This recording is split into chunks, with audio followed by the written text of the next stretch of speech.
It's sort of do when we have love, what we do when we don't have love, what we do to achieve love. One thing I'll say about this is Lyra was annoying. She was basically the most selfless, selfish thing you can do, although I hated him initially. Hi everyone! Welcome back to my channel. My name is Mabel and this is Mabel Journals, where we talk about books and we also talk about journals. And in today's video, I am going to be talking about the 11 books that I read in June. So if you don't already have like water or a cup of coffee or a snack, I recommend that you grab one so that we can get started. In this video, I'm also going to be doing a flip through of my June reads and my reading journal, so that will be towards the end. So without further ado, let's get started on all of the books that I read in June.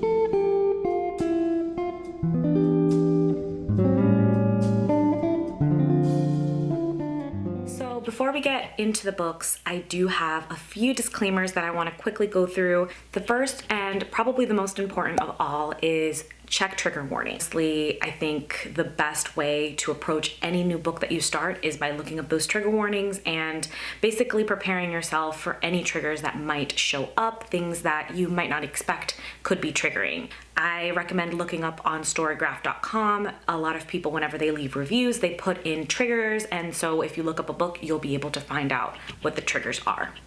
My second disclaimer is it's okay for us to disagree. It's okay if a book I really, really loved, you didn't, and it's okay if a book that you really love, I didn't. I think that that's what makes reading so interesting and so engaging and so fun, that everyone has different perspectives, and my perspective might change based on, my experience versus yours. And so I think that that's something that is truly important, and we also need to keep in mind. We can still be friends even if we disagree. And last, the number of books is not important. I set a goal for myself to read 100 books this year because I read 100 last year, and I really liked the flow of how I did it last year. This year, I feel like I've read more just because of the fact that I feel so much more engaged in my reading.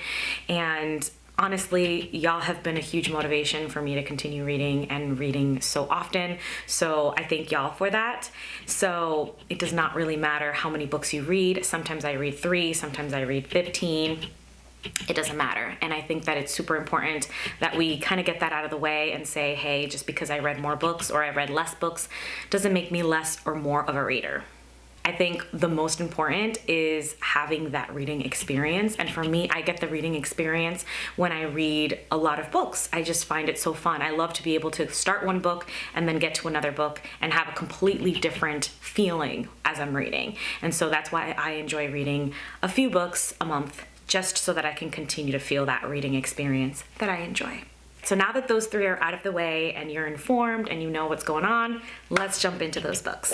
Okay, so the first book I read in the month of June is The Talk by Darren Bell. And this is a memoir that was written in graphic novel form. There's a lot of political cartoons, a lot of different types of images in here that are very jarring, that are very emotional, and that honestly deepen and heighten the message that is in the words that we read. So in this book, we follow Darren, who's also the author and illustrator of the book, as he navigates through life. Starting at the young age of 6 years old, he's trying to have this talk with his mother.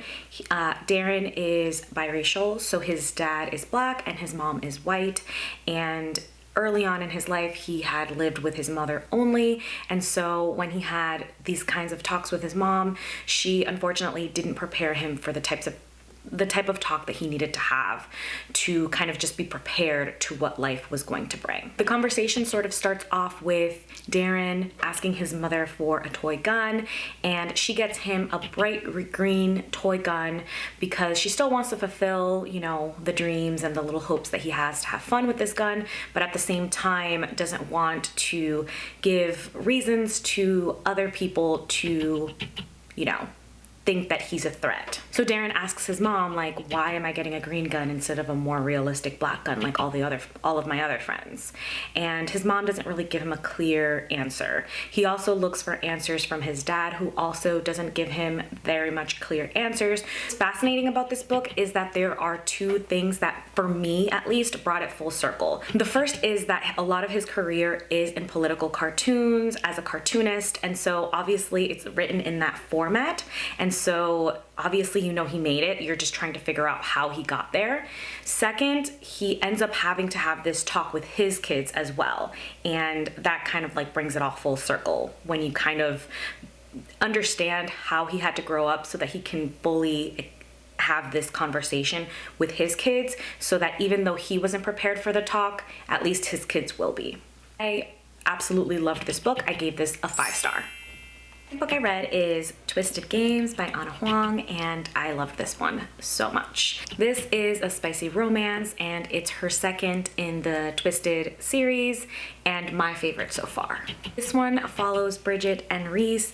Bridget is the Princess of Eldora, and Reese is her bodyguard. It's kind of an enemies to lovers, but I wouldn't say that it's like a full enemy. Like, they weren't enemies. A lot of disagreements. I would say this is like disagreements to lovers. Bridget, like I mentioned, is the Princess of Eldora, but she doesn't really think she's ever gonna rule Eldora because there's a lot of people who are in line for the throne.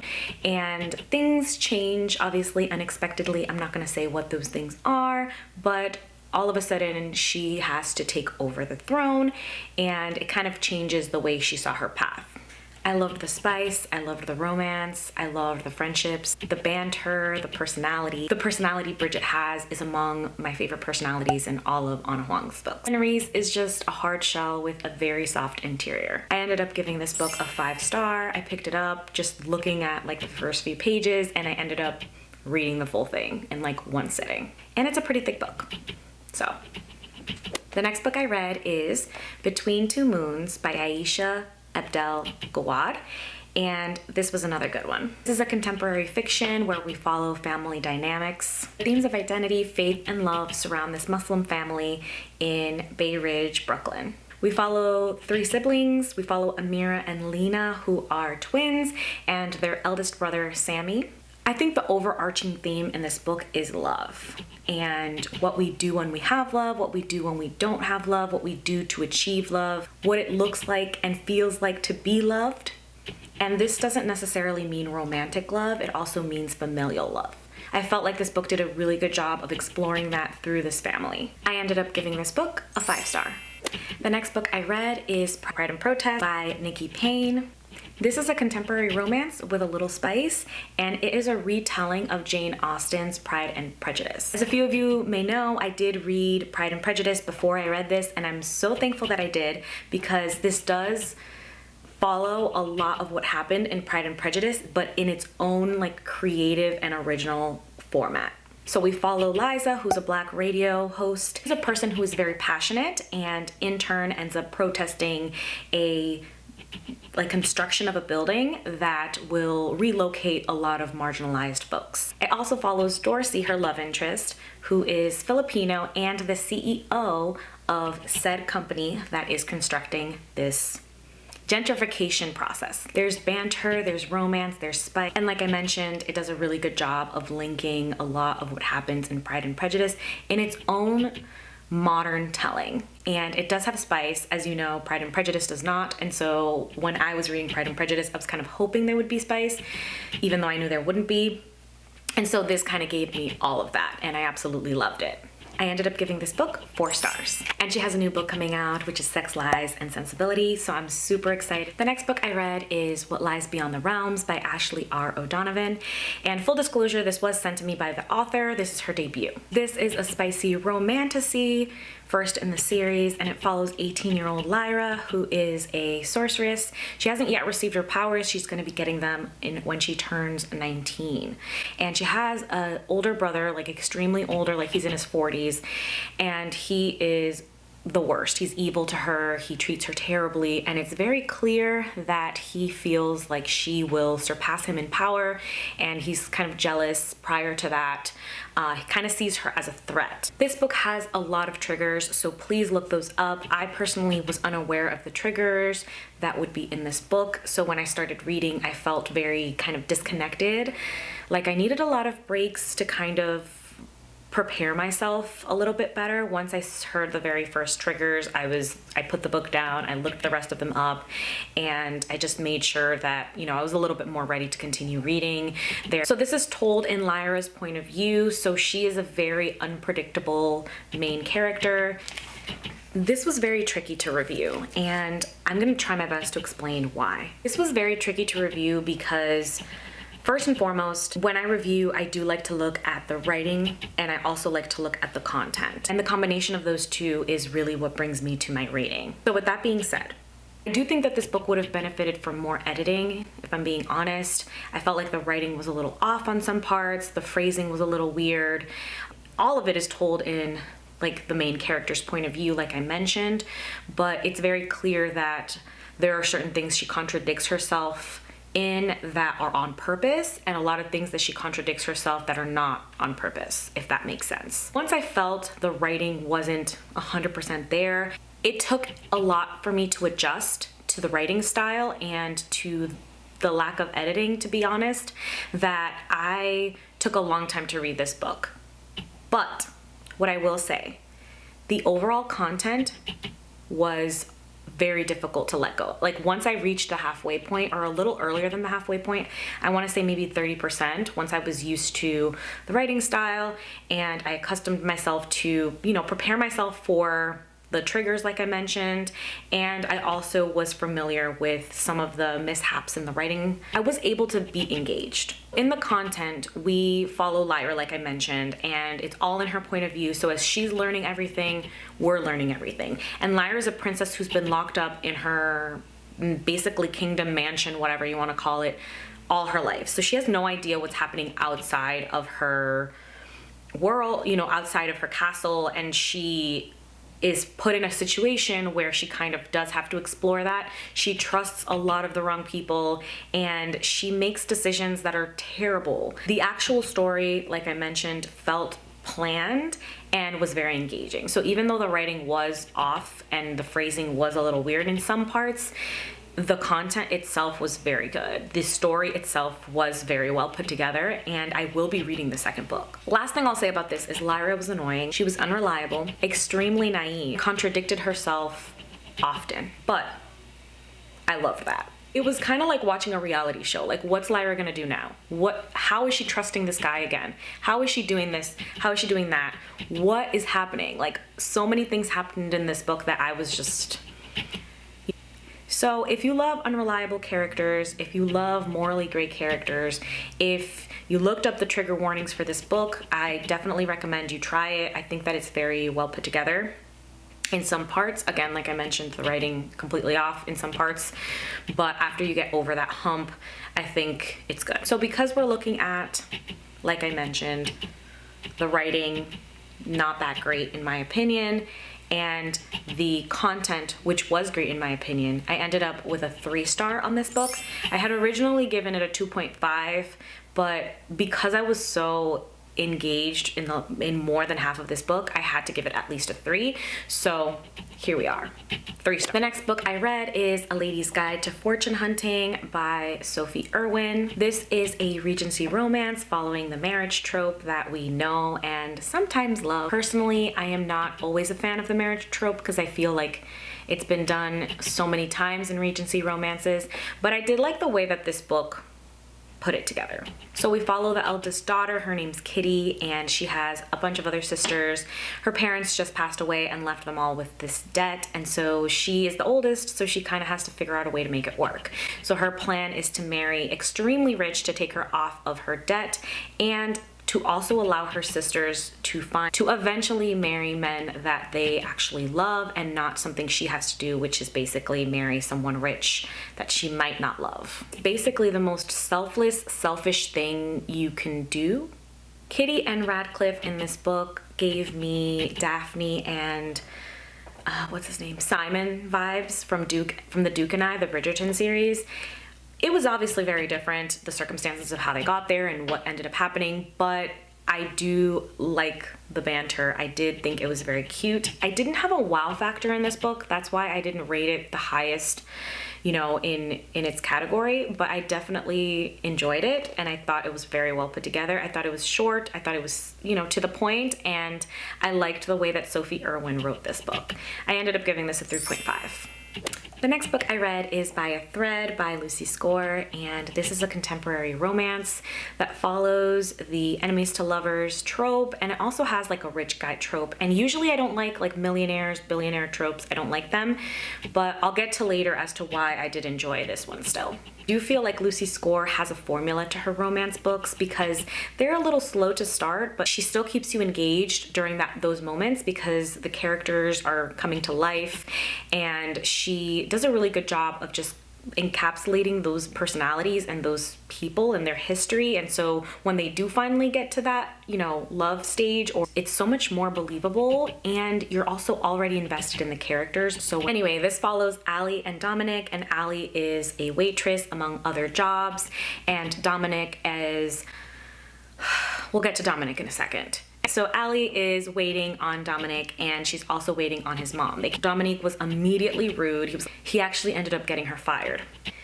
The mom was extremely mad at this guy, but she was very impressed with Allie's personality and her independence and her like way of putting Dominic in his place. Dominic's mom ends up hiring Allie to work at the same company that her and Dominic already work in. I love Allie's personality. I love her independence and her way of doing her own things. And Dominic, although I hated him initially, obviously, because who wouldn't, he definitely grew on me. And like I mentioned, the rich guy trope is not my trope. It's not my favorite. I'm not a fan of a rich guy just throwing money at a situation and saving it and having that be his thing. Because Dominic knows Allie so well, he doesn't do that. He does something else, and it's just such a beautiful, I don't know, I thought it was a very well done scene. I thought that a lot of what happened in this book was a lot more believable than it could have been, and overall, I definitely enjoyed this one. I gave this a 4-star.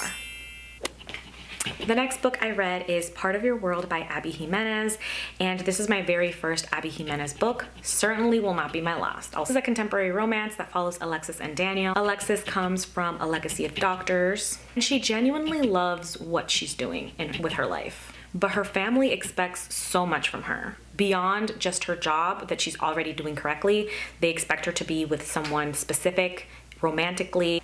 They expect her to do certain things that would be detrimental to her happiness and to her sanity. Daniel is, I think, one of my favorite book boyfriends. He comes from a small town, and everyone in this town knows each other. The feel of this town, the atmosphere of this town, Abby Jimenez does an amazing job of portraying, of like just making you feel like this town genuinely loves each other. And so Daniel has many jobs here, and obviously none of them pay like the best, but he is a woodworker, he owns a B&B, and he has a lot going on in his family as well. So you're probably wondering, how do these two people end up meeting? It's a little cliche, but you know, Alexis is driving in the town where Daniel lives, and she ends up getting, I think, a flat tire or some problem with her vehicle, and he ends up coming to help her. And she later decides, oh, I'm gonna go to the bar instead of going back home where I was destined to go. She meets him at the bar, and they end up hitting it off. Because their lives are so different and they're part of different worlds, because they are so different and their lives are going in different directions, they kind of have to decide if they want to be part of each other's worlds. And that's basically what the whole book is about. I think some of my favorite parts in this book were that small town that I talked about. It just felt so real. It felt so atmospheric. I definitely cried in one of the scenes when certain things happen. I obviously can't tell you what they are, but it was just so well done. Daniel has my whole heart. He has my soul. He has everything, because he is just, you know how sometimes you read a book boyfriend and you're just like, everything would be perfect if this didn't happen. Daniel is not like that. I have no complaints about him, honestly. Like, Alexis is badass. Like, there's just so many things she does in this book that are just so badass, and it's so good. I absolutely 100% recommend this book. I think this book is just so good. I gave this a 5-star. So the last 3 books that I have left to talk about are 3 of the ones that I picked from my 23 list. I realized that the end of the month was approaching and I hadn't read any of the 3 books that I had chosen from that list, so I decided to pick them up and try and read them. So the first one I finished was You Made a Fool Out of Death with Your Beauty by Akwaeke Emezi. This is my first book that I've ever read by Akwaeke Emezi, and I absolutely loved their book. I want to say this is a romance. It is, but it's just so much more complicated than that. This book is very controversial, as I noted through my Goodreads search after I finished it and rated it. I could not believe how controversial it was. I mean, I could believe it. Akwaeke Emezi makes a lot of decisions in this book that are very controversial, and I think rightfully so. Like, it makes sense that they are very controversial. It makes sense that a lot of people disagreed with a lot of things that happened in this book, and that still doesn't change how I feel about this book. We follow our female main character, who's Faye, and the love of her life basically died unexpectedly in a car crash very early on in their marriage. So she's trying very hard to just rebuild and heal herself constantly, and she's finding herself with feelings of guilt, feelings of distrust, feeling of no one was really going to understand where she comes from, until someone finally does. And it's a very controversial person, honestly. I think that this book is more than just a romance book, because I do feel like a lot of the conversations that I had internally with this book was that no one's really right and no one's really wrong. Like, there's a lot of gray area in all of these situations, especially because I've never obviously been in her situation and a lot of us haven't. And so I feel like a person who has been through so much, not that it's necessarily an excuse to do certain things, but it's definitely something that I cannot judge because I haven't been in that situation and I don't know what it feels like to be in that situation. And so for me, I do agree that it should be controversial, but I still very much loved this book because it made me think that way. It made me think a lot about what's right, what's wrong, and is there a right and a wrong? And if there is a right and a wrong, why is that the right and the wrong and not the other one, right? Like, there's just so much going on in this book. And again, triggers are so important. I think that's probably the first thing you should do if you're interested in this book. But I definitely will be reading more on this author. Akwaeke Emezi is a phenomenal writer. I ended up giving this book a 5-star. The next book I read is She Who Became the Sun by Shelley Parker Chan.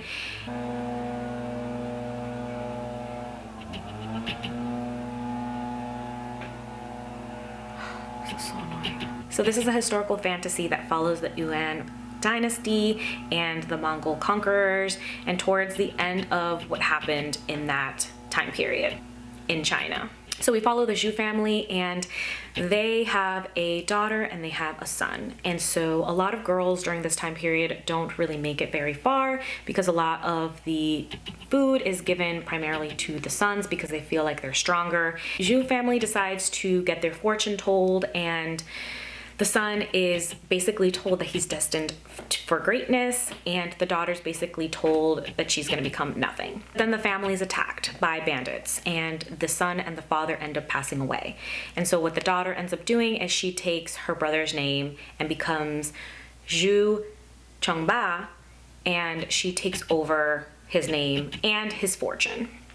If you've read this before, let me know if I just missed it, but they never really reveal what her name is, at least not in the beginning or towards the end. I don't know if maybe I got lost in what I was reading, that I didn't think about it or I don't remember, but they never mention her name. So I never really knew what her name was before. I know that her family name is Zhu, but I don't know what her first name is. I forgot. She pretends to be a boy when she enters monkhood, and she, like I said, introduces herself as her brother.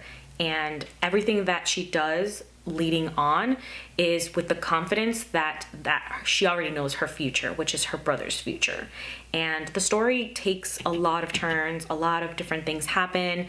For me, I did enjoy it, and I was, into it towards the end, but the middle was so difficult to get through because there is a lot of historical context. There's a lot of things that I wasn't really motivated to read. It was a lot of confusing timelines, and I wasn't sure like what time period we were in or what person we were talking about. I didn't realize that there was 2 different locations for some part of it, and then I ended up rereading a few parts of it again. But overall, I did enjoy the ending. I did enjoy a lot of what happened like towards like, I want to say the last 25% of the book. I was like very into it. So I did end up giving this book a 3.5 star. And the last book I read this month is Archer's Voice by Mia Sheridan. This is the first book I ever read by Mia Sheridan, and I did enjoy it. This is a contemporary, slowish romance. So we follow Bree and we follow Archer. And Bree is a person who has gone through a lot. She has a lot of trauma in her life, and so she ends up moving to this small town named Pelion, where no one knows her, she doesn't know anyone, and so she kind of just wants to start from the beginning and begin to live her life. She's drawn to this guy who's completely silent when she talks to him and is interested to see like who he is and why he is the way that he is and why the town reacts the way that they react to him. And Archer also has a very traumatic past. He has a lot of things that are scary that happened to him when he was young. And I had mentioned in my TBR video that I thought this was gonna make me cry. And I think a lot of people do cry. I just personally I didn't cry. I still enjoyed the book. I didn't need to cry, I felt. I actually read this book in like less than 24 hours. I think I read it in like 3 hours. And I definitely annotated it. I was very drawn into it. I thought that it was very well put together. I do agree, a lot of people have mentioned that a lot happens towards the end, and I do agree that it just felt like a lot of things were happening at once and a lot of secrets were being revealed all at the same time.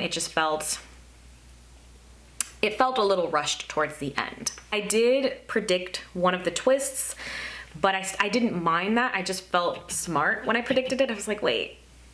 And then I predicted it and I was like, yeah, I predicted it. So I felt good, and I was still enjoying myself reading the rest of it because I wanted to see how that prediction, would come to realization. So it wasn't like, oh, this is so predictable. Like I already know what's gonna happen. It was more just like, wait, I wonder if this is gonna happen. Let me read. That's the kind of predictable that it was. Like I said, I was engaged, I was interested, and I finished it in less than a day. I felt like this was a very good introduction to Mia Sheridan books, and I do think I will continue to read more. I do have a few of hers, so I think I might continue to read a lot of her books, and I ended up rating this a 4-star.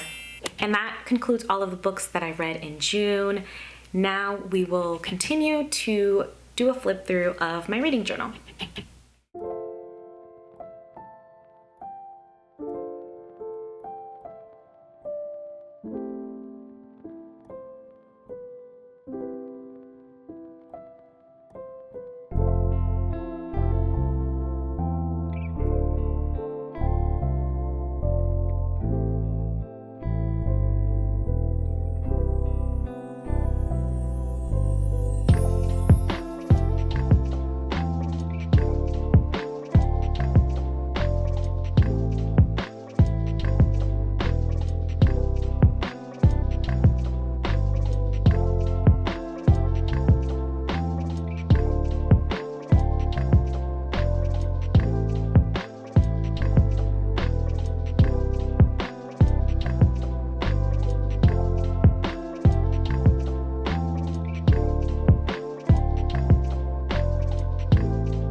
Okay, so I'm editing my video a few days later and I realized I didn't do an outro, so here it is. Thank you all so very much for sticking till the very end. If you did, please leave me this emoji so that I know that you stayed. Follow me on all my other socials. I have Instagram, I have TikTok, I have Goodreads. If you're interested in any of the products that I used during my journal flip through, I'm gonna leave them all in the description, along with my socials, along with any other information you might wanna know. And that's it. I will see you all on the next one. Bye.